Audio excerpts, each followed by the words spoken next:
Okay, perfect. All right, welcome back to the Blamegirl podcast with. This is Terry Wayne. Damn, took you long enough, Terry.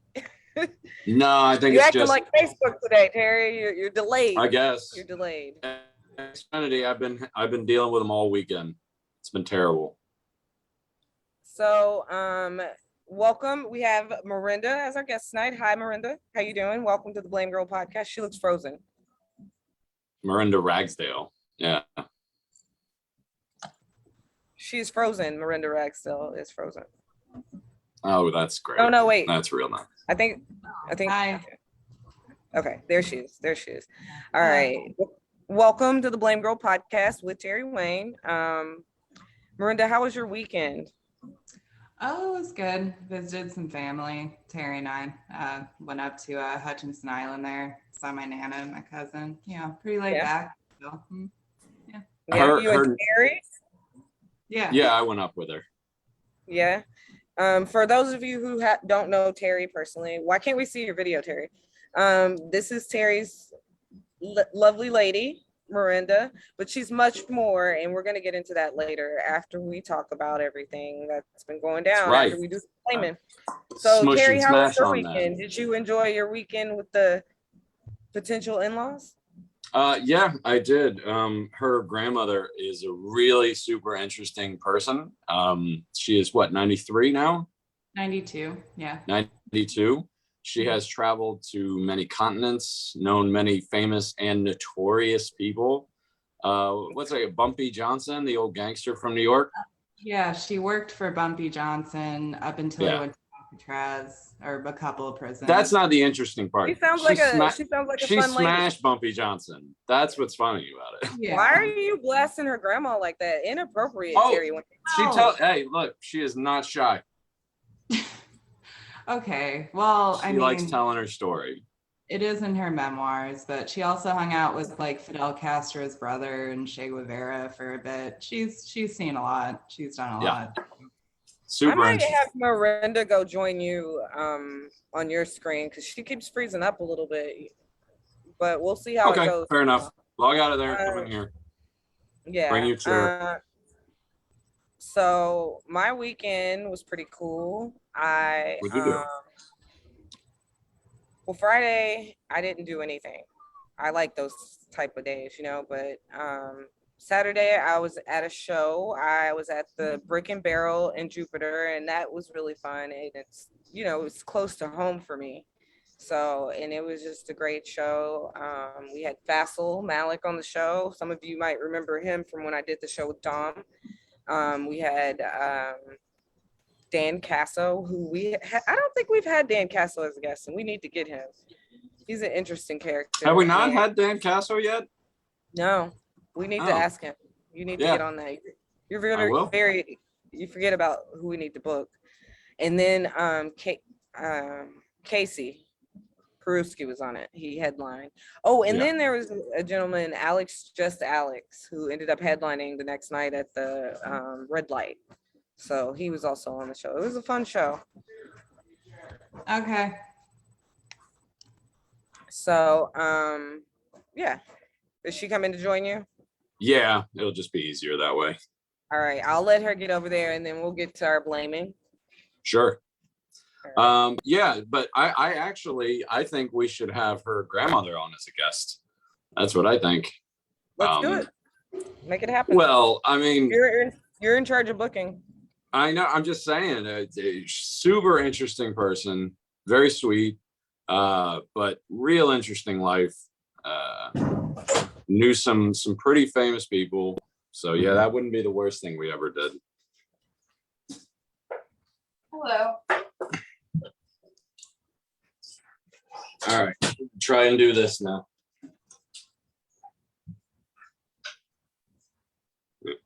There you go.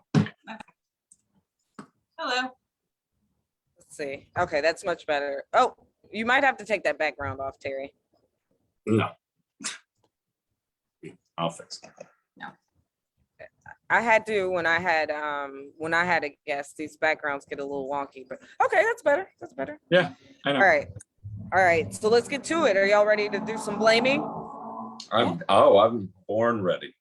All right, of course you were. So I read this. I haven't seen it shared though on here, so You haven't seen what shared? this Because podcast.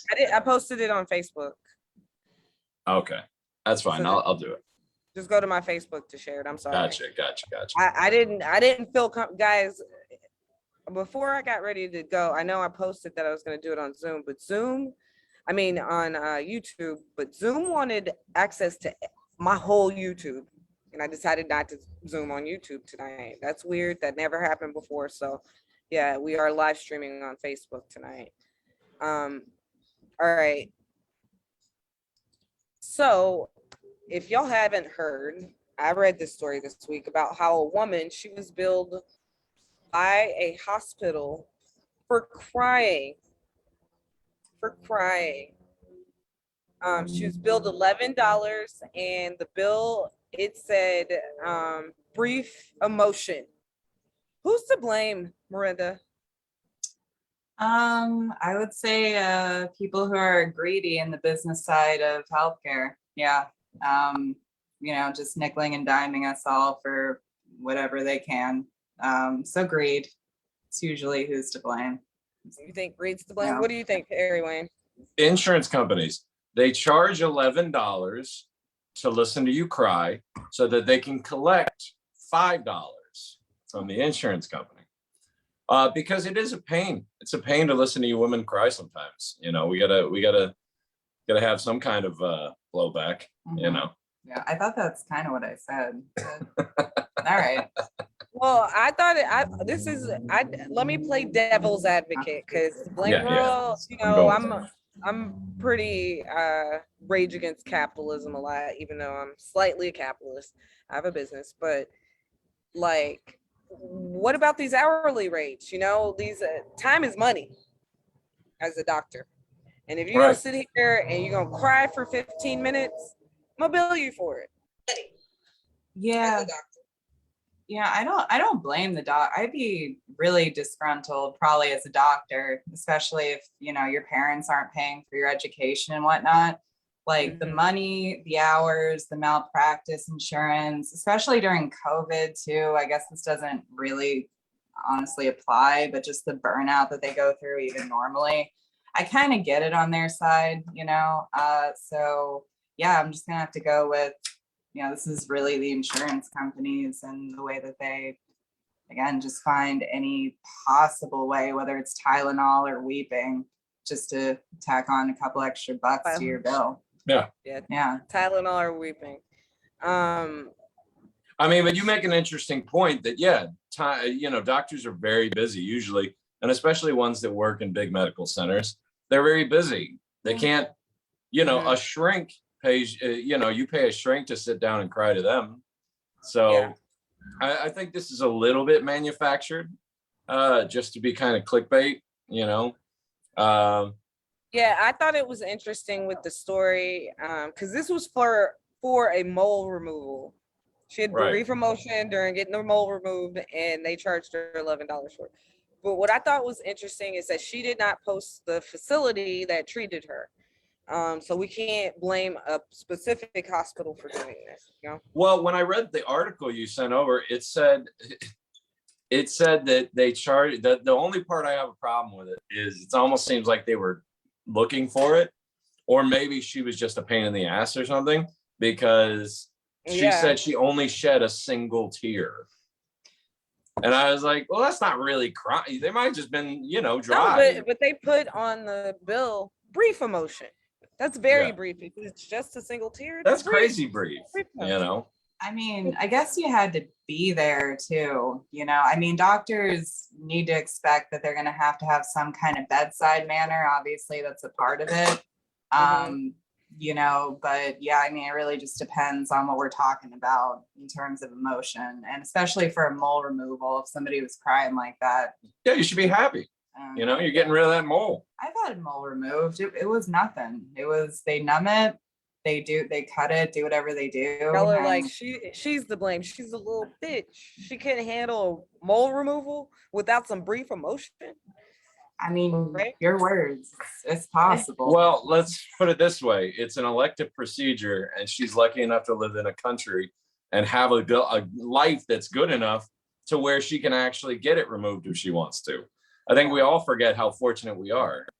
It was a cheap bill. The claim was $234 and a discount amount of $46.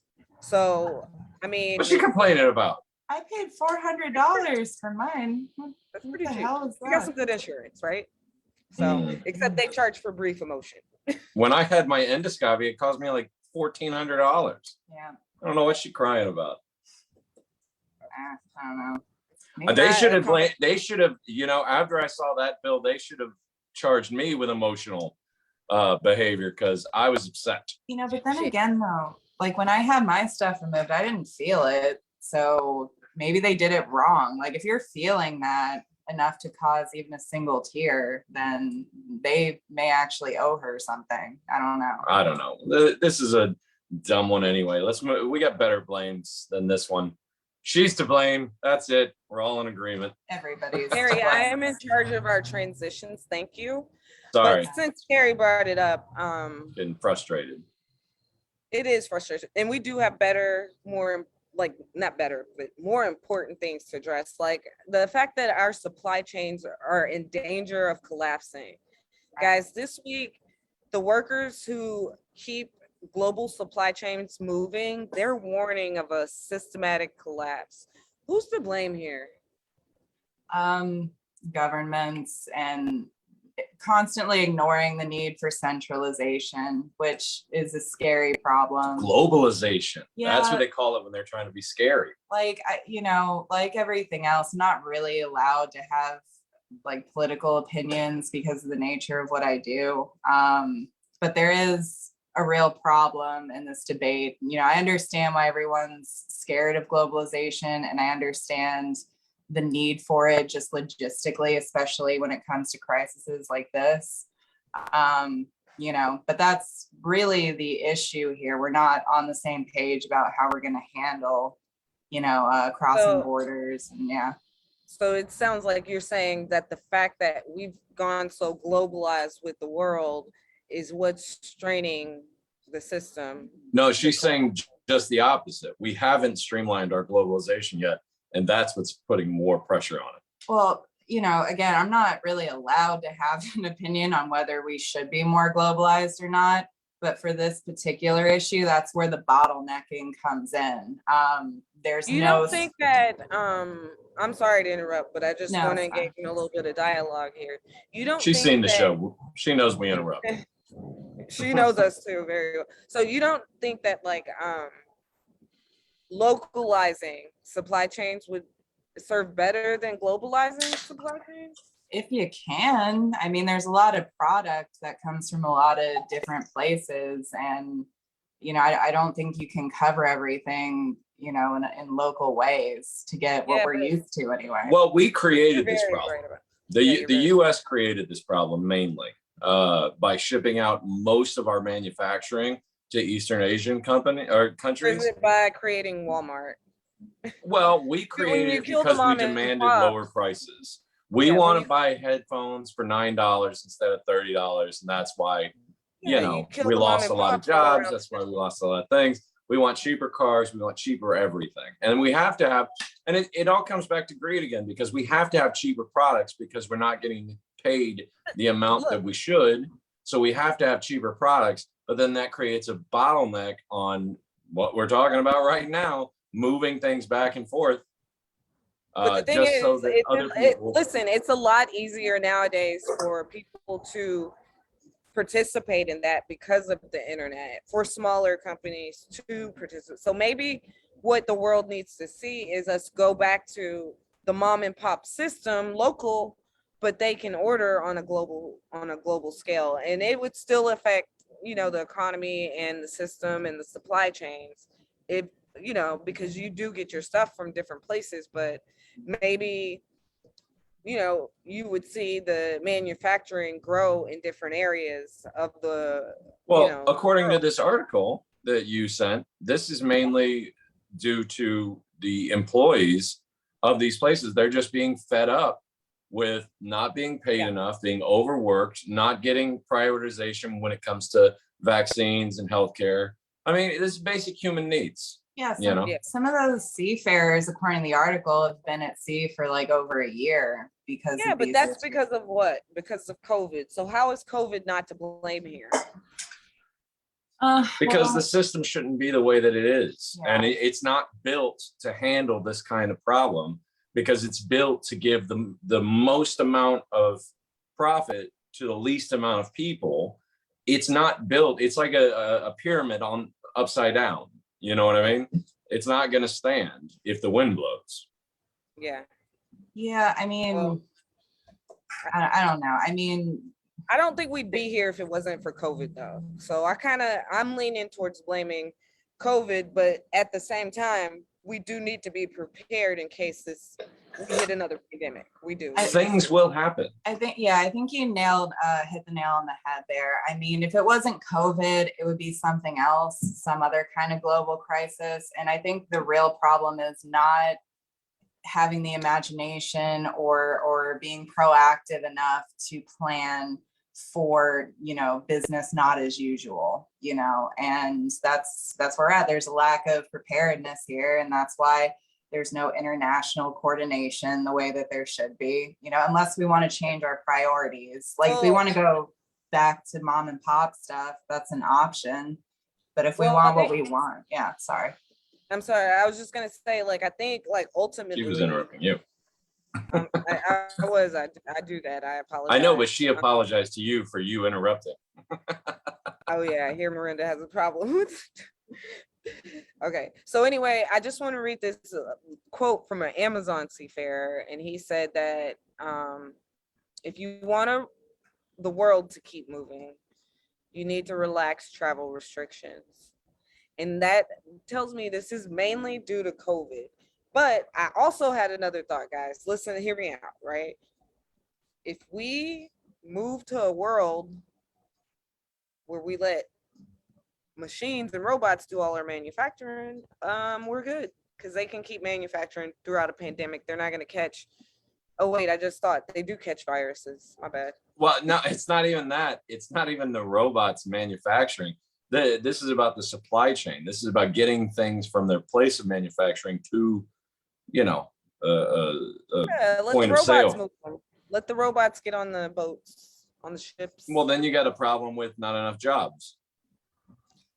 Well, then we just go communist, and then it's fine, because we'll all be taken care of. Oh yeah, that'll be an easy sell in America. Yeah. They can't even handle socialism. You're gonna throw communism at them? They can't even handle free speech, right? Because in Wisconsin last year, when COVID hit, this teenager, she got COVID on a trip, none other than to Florida, right? She said she got COVID. She's posting pictures in the hospital, and the sheriff goes to her house and tells her to take her post down.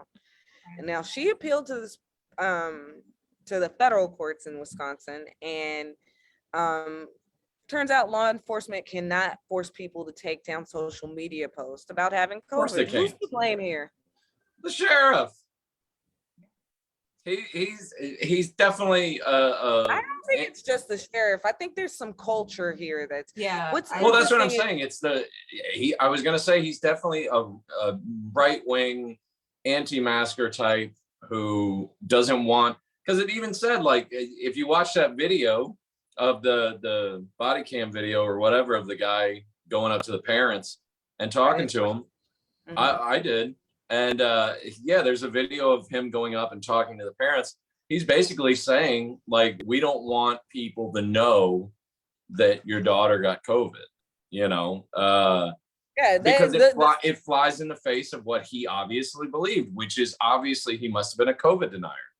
Then the superintendent told everybody at the school she didn't have it. I was like, what? Yeah. Yeah. It's a basic small town cover up.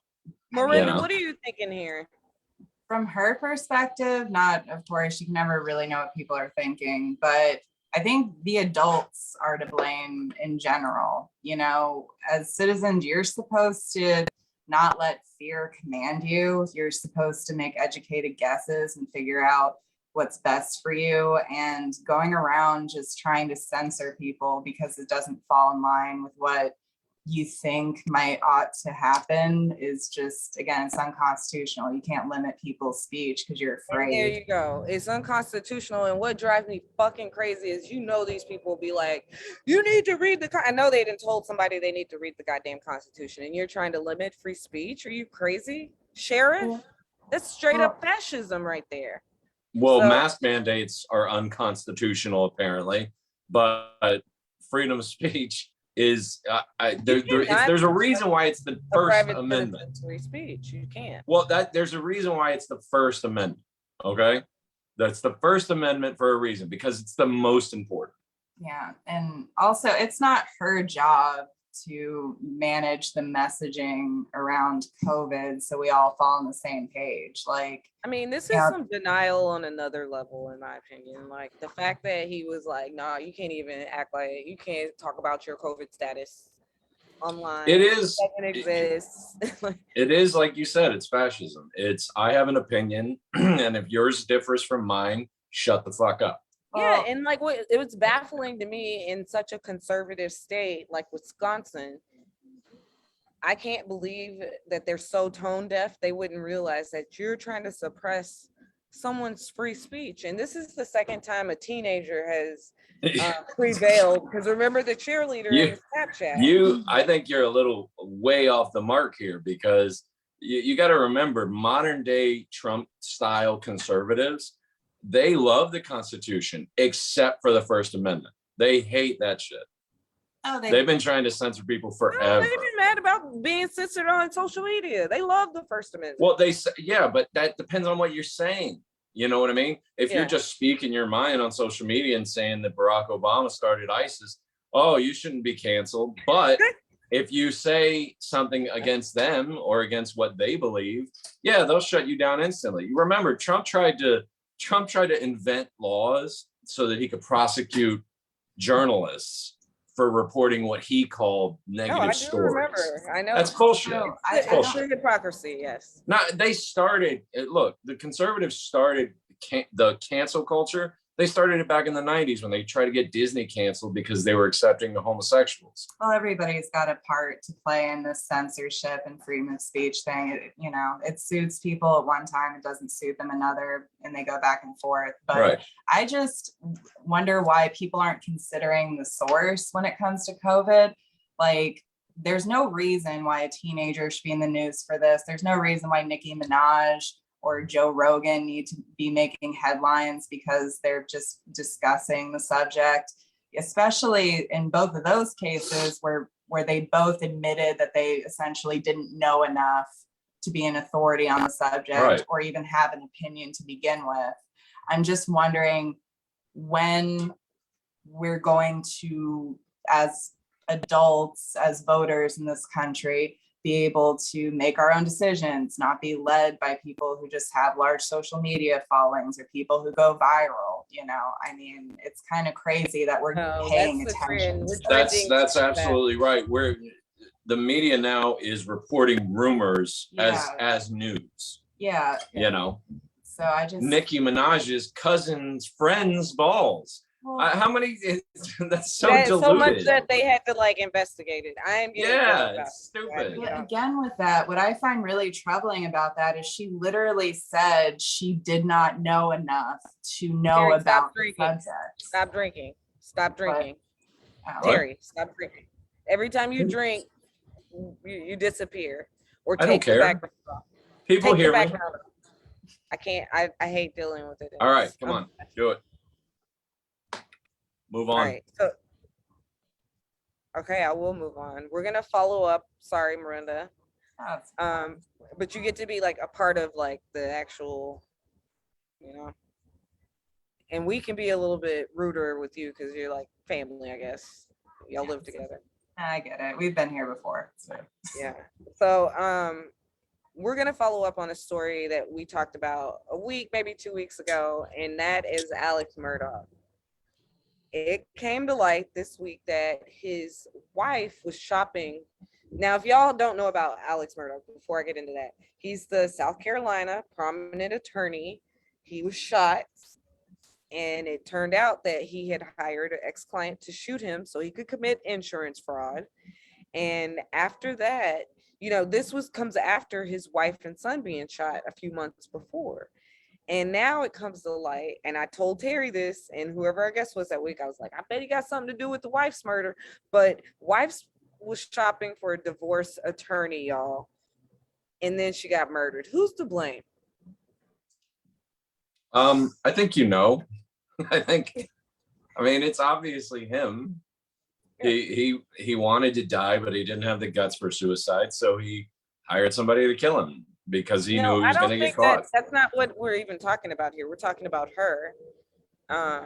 Did he kill her? He had her killed or killed her himself, her and the kid. They can't figure out who killed them. He knew he was going to get caught eventually, and he just wanted a quick way out. It seems pretty easy. You think he really was trying to die at the last? I don't even think he was trying. I think it was like, why would he hire somebody to try and kill him? Yeah. Well, maybe to like try and cover it up, like, oh, somebody's after us kind of thing. Yeah. Now they're after me too. Thinking. But then he got busted, but then the insurance fraud, like he made that known. So maybe he really did think he was going to die when the other guy killed him or shot him. There's a lot more bodies piling up in this case, aren't there? There was like some teenage, I saw that, girl. I was like, what? That's a whole nother, suspicious death. Usually when there's a family and a whole bunch of bodies are piling up around them, you're dealing with like the Mansons or a mob family or, Kim Jong-un's family, maybe. But these people here, they got some special going on in their little tribe. You just don't get that many bodies without. It's just such a like lifetime story waiting to happen. I don't know. It's such a little murder mystery going on with these Murdochs. I don't know what's going on. And I think this is better than any Lifetime movie. I just had to speculate. I'm thinking he killed his wife and son.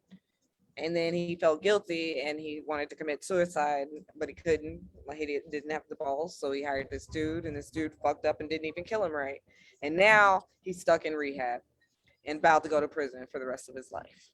Because I bet he had been murdered or killed. His son was awaiting trial for being intoxicated and wrecking a boat, right, and killing a bunch of other super intoxicated teenagers. The son that died.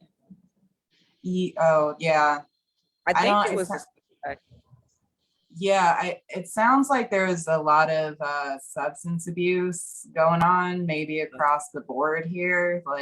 And there seemed to be a lot of money at play. I mean, that was like a $10 million life insurance policy.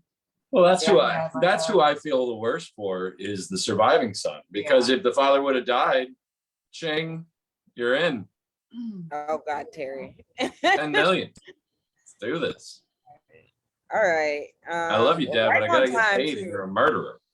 I'm trying to stick to the time for two reasons. My battery is running out. I'm at 17%, and the mic does start at 8. I am at Spanx the Hog. Been in here before. I interviewed Connie last time I was here, but we are going to transition to interviewing Marinda, and I'm looking at my notes, and it said, I didn't do this. It says Martindale Ragsdale. I didn't do that. I don't know what happened. Goddamn spell check. So, but it's Marinda. Well, she has a weird name, so it's not your fault. Not even weird. It's just like one letter different from a, basic name. Really? No many people named Marinda. It's weird. It's a little weird. It's not weird. It comes from a dead language. What do you want? That's weird. It's old. It's not okay. Anyway, it's super old. We have Marinda Ragsdale. She's the director of development for mainstream media. So tell us about mainstream media.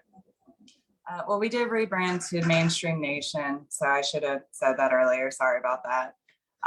But we're creating a tech platform for what's called ideation, where people can come up with their own policy ideas and candidates, and even show ideas. And we also create programming. And right now our flagship project is called President-elect. And essentially it's an alternative primary process for obviously the office of the presidency. What we're trying to do is have people who have, the right skill sets and education, who are not affiliated with either party or who are affiliated with either party, but cannot get past the barrier of entry to national politics, to go on there and connect with voters and start building voter bases and use the platform and those candidates' activity as an audition process for our flagship show, President-elect, a competition show where they face off week after week until we have the ultimate presidential candidate. So what's really interesting about this is it sounds like a social media platform, but dedicated to politics, which we don't have one of those yet. That sounds awesome. No, we don't. And social media platforms now have really left sort of a void for this kind of thing. And what's a little different about ours is we don't allow commenting or anything like that. It's only for construction, right? So if you have a good idea, or if you see that someone else has a good policy idea, for example, you can add on to it and have that rated by other voters. But you can't go on there and just say foul things and, try to bully people and what have you. We would rather have people do that elsewhere. So you can post something about it on Facebook if you like, but on the platform, it's just about coming up with solutions and finding alternative leadership. Why are y'all doing it that way? Well, mainly because of how things are done now, and they don't really seem to be working out well for anyone. Regardless of who's president, half the country is upset, whether it's Trump, Clinton didn't make it, but it would have been the same case there. Biden, there's this huge split in the country, and that also goes to policy ideas. And the policy ideas. Why do you think? But why do you think not allowing people to comment on this platform will make it different from the way things are now? Because it'll be more productive, obviously. I asked Marinda. She's our guest. Thank you. Okay. Well, we want to do something different than what people are actually doing on social media. There's not a lot of constructive dialogue going on. It seems to be more like a fighting match. It's just who can own who can make, this side look less intelligent than the other side, or anything negative that people could get out of discourse, they seem to be getting out of political discourse on social media. And Facebook and Twitter are having to grapple with that themselves, and it's for good reason. Those platforms were never designed to be, a space for that, for constructive political discourse. So there's an opportunity. Yeah. So it basically sounds like you're just trying to get shit done and stop arguing all the time. That's what it seems like. Yeah, the boiled down point. Well, we have no shortage of problems. We've got problems everywhere. What we need are solutions, not to even necessarily bring people together, but at least more competition to see which ideas truly are better than others, and come to some kind of compromise through that process. Something we can all live with. What I think is special about it is, I think limiting the commenting is you can't just go on there and shit post. You can get feedback if you want to give a 1% and decrease the rating or value or whatever. Okay, but at least you're not going on there and spewing this free speech poison into other people's, or maybe lies or whatever it is, because people do put a lot of misinformation out there. The trolls will figure out a way to, just like TikTok isn't meant to, screw up a Trump rally or spread anti-vaxxer shit. The trolls will figure out a way to manipulate it. And use they did. They flew around Brian Laundrie's house today because of TikTok. We're not naive enough to think this is going to result in some kind of utopia. We're just going for better, not best. If we can just do better, that would be better. And we also you limit your liability. You know what I'm saying? Because all these websites, you got what is it, 4chan and all these people, Facebook, like they're being accused of influencing the elections and all this and that. Yeah. This way, if you're not letting people come on here and shit post and post misinformation, y'all aren't getting accused of that.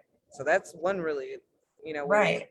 Well, and two other things that make us different. We are building in a way for like voter verification. So in order to be a verified profile on our platform, you have to verify yourself as a voter. So that takes out a lot of the takes all the bots out of the situation. And also we reward people for using our technology. So the more activity you have on there, you get, rewards from our sponsors. You're able to have money to spend for certain products from different companies and what have you. So we're also trying to reward people for just being active citizens as well, trying to create a better political culture, really. And you know what else you're creating?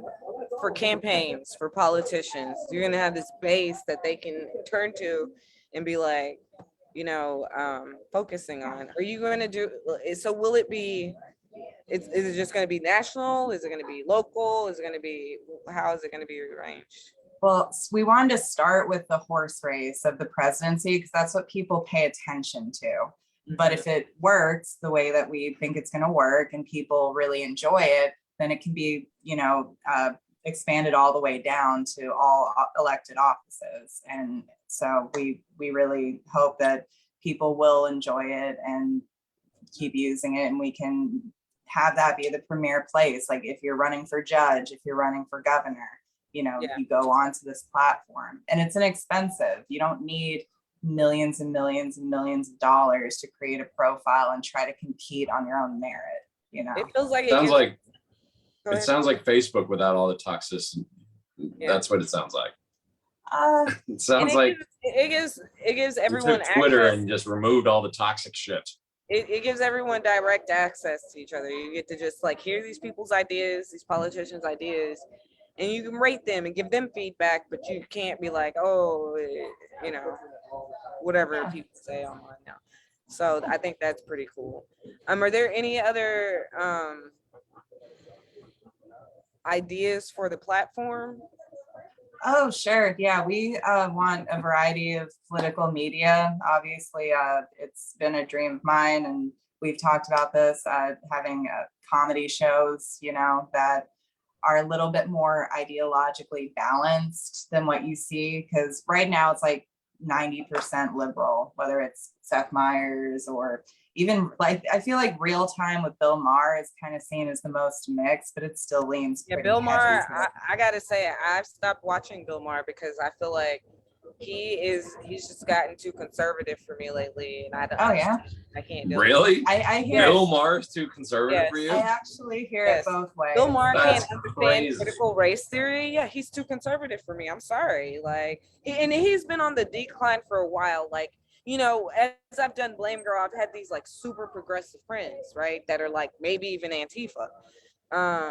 And they're like 7 years ago gave up on Bill Maher. And I'm like, y'all are just being, and it was because of the Islamophobia. And I kept watching, but like last year I was just like, I can't even watch him anymore. He's become too much. Well, Bill Maher hates all religions equally. No, that's why I'm like, well, I accepted him on the Islamophobia, but if he is going to refuse to try to understand the critical race theory, like, I think that's something that's definitely needed. If you think that we've all been brainwashed, in my opinion, when it comes to race and the way we were taught in schools growing up. And I know this because I grew up in the American education system. And when I got to fucking college, I was like, yo, you mean Abraham Lincoln didn't really want to free the slaves? And I felt like, what? Because they tell you that in grade school. They're like, oh, Abraham Lincoln, he's so great. He freed the slaves. But when you get to college, you find out he did it to preserve the Union. And it's a little infuriating. So I think that we need to learn that. But I mean, he did, though. I mean, the Emancipation Proclamation exists. I know that's other things. What is that? So who cares what his intentions were? He still did the benevolent right thing. Maybe Black people do, Terry. Why? Oh boy. Anyways. Okay, Why do you this care? is the deal. This is the If deal. somebody gave me Don't- $10 million, don't if somebody teach gave me me $10 million Don't right fucking now, teach me that this president was like wanted to free the slaves and that's why they got freed. And then I have to come back as an adult and learn that that's not the case. That's my point. Teach it right the fucking first time. Well, Yeah. anyways, some other things that I think that's debatable. that we're looking that we're developing and looking to produce here. Miranda's like, Yeah, sorry, yeah. this is how it is. This is how it is. Okay. Alongside comedy, we've got other shows in mind. So I don't know, some examples. We have a Reunited, which is like families who have been torn apart by politics come together with some experts, sociological experts. I watched that. Yeah, try to hash it out. That's a good show, right? Yeah, I watched yeah, that I'm too, into because it. I'm in a very similar position A lot of because people are, yeah. you call me a Boy, conservative, you know- but my entire family calls me a liberal. Which is why I brought this up. Yeah. You're tight knit with your family though. It's not like they've been like, don't come around. No. In 2016, me and my father stopped talking for quite a bit because he's very pro-Trump. He knows the family personally. He was very supportive of his candidacy. And he was very, he's very right-wing. He's a right-wing evangelical pastor. That's what he is. I remember the climate of 2016 being very, very tense and fraught with a lot of emotion. And no, we definitely didn't talk as much that year until we finally had to come to a point where we said, you know what, no more politics. We just don't, if it comes up, we don't even talk about it. Yeah, he's a third of the reason why I came up with the show idea. I was literally listening to a Dr. Phil clip while he was talking to his dad about politics, and just kind of came together from there. Yeah. Same thing with my best friend. His family split too. It's really common. It's common in my family. I think that I want to say that that's like, it's like persistent in all families, like I've had some debates with my families. They're a little too conservative. They're Black people, but they're conservative. You know what I'm saying? Like my mom's like, well, what were those girls doing in R. Kelly's room or Bill Cosby's room? And I'm like, yo. Well, they're allowed to be Black and conservative because Lincoln freed them. So. I tried so hard. To steer it away. All right, tell us about your article that you got published in Newsweek last month. Oh. Yes, very proud of you. Oh, thank you. Yeah, it was just sort of what I was just talking about, the fact that, we need alternative leadership that's viable, and it's our responsibility to come up with it. I mean, our government is supposed to be for the people, by the people. I realize a lot of people have opinions just on that sentiment and not even going to go there. But if it is going to be a government for the people, by the people, then we need to do some of the work. We can't keep relying on the same group of people to give us better leadership. We know these people. If we're not cool with them by now and they're coming out of the same two parties, then we need an alternative kind of political organization where better leadership hopefully can emerge. And maybe it won't, but it's worth a try. Do you think better leadership is hiding out? I mean, I don't know. This is why I've been so passionate about moderates. Sorry, go ahead. I really don't know. This is why I think we need to have an experiment. I mean, we are the American experiment, but the problem is that experiments are supposed to be repeated. 200 plus years experiment, which is nothing. That is nothing. When I got married in a church that was older than this country. Yeah, 200 something years is nothing. We're not even teenagers yet. Mansplain. Thank you, Terry. And see, political science. It's an opinion. Political science isn't 100% a hard science. There's some of that in there, a lot of that in there. But the idea with experiments is that they have to be repeated, right? And we haven't really tried anything new for a while. We haven't tried to rework how we handle our elections or anything. So I'm of the opinion that it's worth some experimentation. Let's use our technology. Let's use, our media to try and source better alternatives, you know, and let's do the work. I mean, if you're going to spend however many hours a day you spend on Facebook anyway, especially if you're interested in politics and you're going to comment, you're going to read all this stuff, why not apply that same energy to something constructive where, you know, people can be lifted up, leaders can be found, and you can support them and, you know, give them what they need to compete against these people who are consistently disappointing us cycle after cycle, you know. How we're still a two-party system is bananas to me, because you look at other countries, like take Germany, for instance. This is a country about the size of the state of Georgia. They have 8 political parties, 8, and not small ones, not like a Green Party or an independent, 8 major political parties, because they feel like everybody should be represented.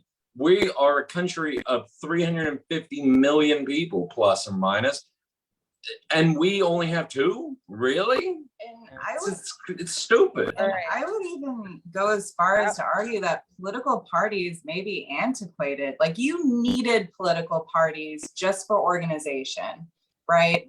For the longest time. But once the internet came around, you certainly don't need millions of dollars to get mass attention. I'm sorry, you don't need them, but you gotta wait for the boomers to die, because they live by them, a lot of them. All right, I want to keep it moving. Tell me, what is the end goal with mainstream? Wait, what is it? Mainstream Nation.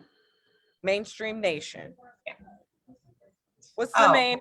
What do you hope to accomplish with Mainstream Nation? Like I said earlier, we want better. You know, we don't want best, because it's too much to hope for, honestly. We don't know what the unintended consequences might be of organizing, you know, in an alternative way. I just don't know. Nothing like this has really been tried before. But, and I don't want to say it can't get any worse, because, you know, that just invites me. It just invites worse things to happen. But it's just been the same thing over and over again. And I think it's just worth turning over every rock and seeing what else we've got to work with, you know. Couldn't hurt. All right. No. All right. That's awesome. I'm sorry I'm pushing y'all. We got 10 minutes and I got 8% battery. Remember, I'm working on That's fine. So, Marinda, can you tell us who is Marinda? Like, where are you from? How long you been in Florida? What is a Marinda? Comedy, right? I did.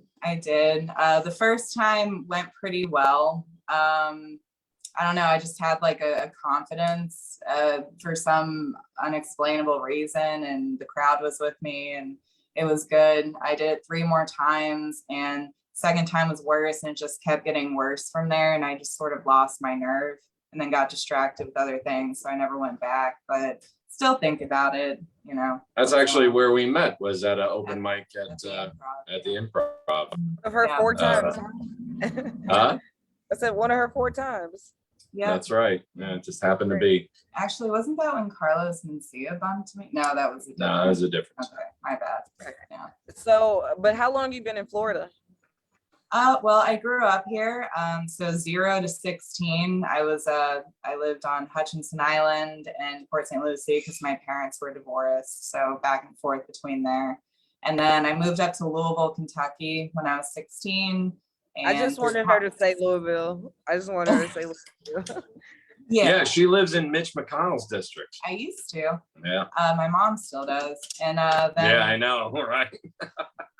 Yeah, and then everything that's wrong with our Congress. Okay, go ahead. I went to school as alma mater. They have a whole wing in the library that's called the Mitch McConnell Center or something. Yeah, so, and then when I graduated, I moved back down here and then was back and forth. And now I live with Terry. So I'm here, you know, permanently. So hopefully. All right. Maybe. We'll see. Are you ready to play the blame game? Sure.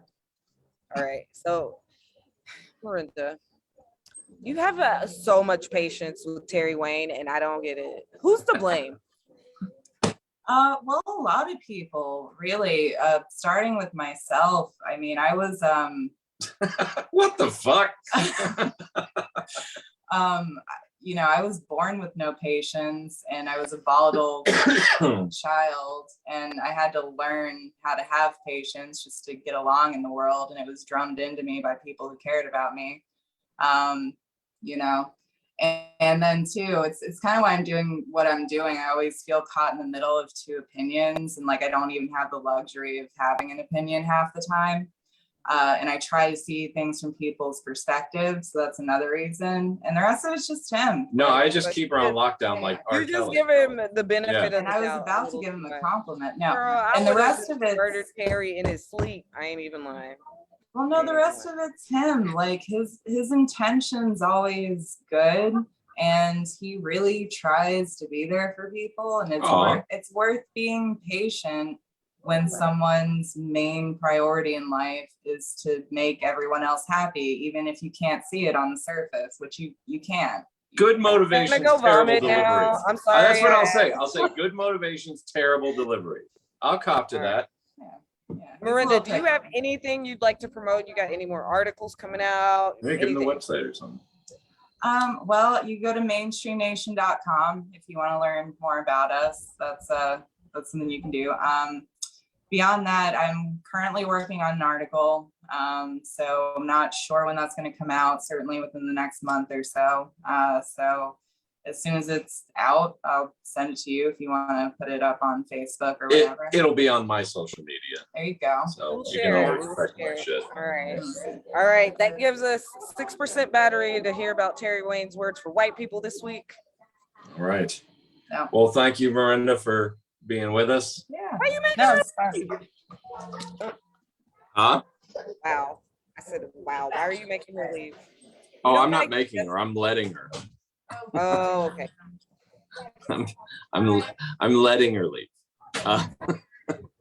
Sorry. Okay. What's that? I said, sorry, Miranda. No, she good. This week it's there's a great new show on Apple TV. I'm not a big fan of Apple TV, but I am a big fan of Jon Stewart, and he's got a great new show this week, and he tackled the topic of war, which I thought was really insightful. And I think we need to talk about the military industrial complex more than we do. So that's what I wanted to focus on this week, is just war in general and how it's changing, how it affects our veterans, our soldiers, our economy. It affects everything. 55% of our discretionary spending in this country goes to the Pentagon. It goes to the military industrial complex. And people talk about, 3.5. What's that percentage again? Huh? Say that percentage again. 55% of all discretionary spending in this country goes to the military industrial complex. Billions and billions, hundreds of billions of dollars, $400 billion last year went to the Pentagon. And I understand it's important, but when we spend more money than the next 10 nations combined on our military, it's getting a bit much. You know what I mean? You're talking about The Rock fighting a baby. You know what I'm saying? Like, we don't need to do this. And it's all insider shit. It's all greased palms. It's all crooked politicians that'll vote for, on both sides, Democrats and Republicans, that will vote for this military spending offhand because they're crooked. They're corrupt. And they've been corrupted by this complex, because if they give them $400 billion last year, they know a few million's going to trickle into their election campaigns. And when we talk about $3.5 trillion on a bill that now we're holding up in Congress and in the Senate, that is going to actually help the people of this country, in all ways that I could possibly imagine, everything from cleaning out lead pipes to rebuilding roads and bridges to, free childcare to, worker leave, family leave time. It's shit like this, just basic human needs, expanding Medicaid. And and we're balking at it because it's $3.5 trillion. Do you know how much the fucking Afghanistan and Iraq wars cost? A lot more than that. So maybe we need to take a look at ourselves and see what our priority is. Do we want better lives, or do we just want to keep being the biggest kid on the block militarily? Because I don't know about you, but we didn't always used to be this. In World War II, the whole country, nobody wanted to join that war. Nobody did. And even the Japanese naval commander said it. He said, after Pearl Harbor, I think we've awoken a sleeping giant. Well, I think the whole country at that point wanted to stay asleep. And that's a war that we really should have fought. We really should have fought it, but we didn't get involved until Pearl Harbor, until they attacked us. And that's how every war should be. If you're not attacking us, maybe we should just take care of ourselves until it directly affects the US. Maybe we shouldn't be the world's police department. And to bring it on home, maybe we shouldn't, globalize, like, protecting each country, like, let them handle it. NATO is important, and our NATO allies. You might let like someone very dangerous get into power. Well, we formed NATO after World War II for a reason, and it was a good reason.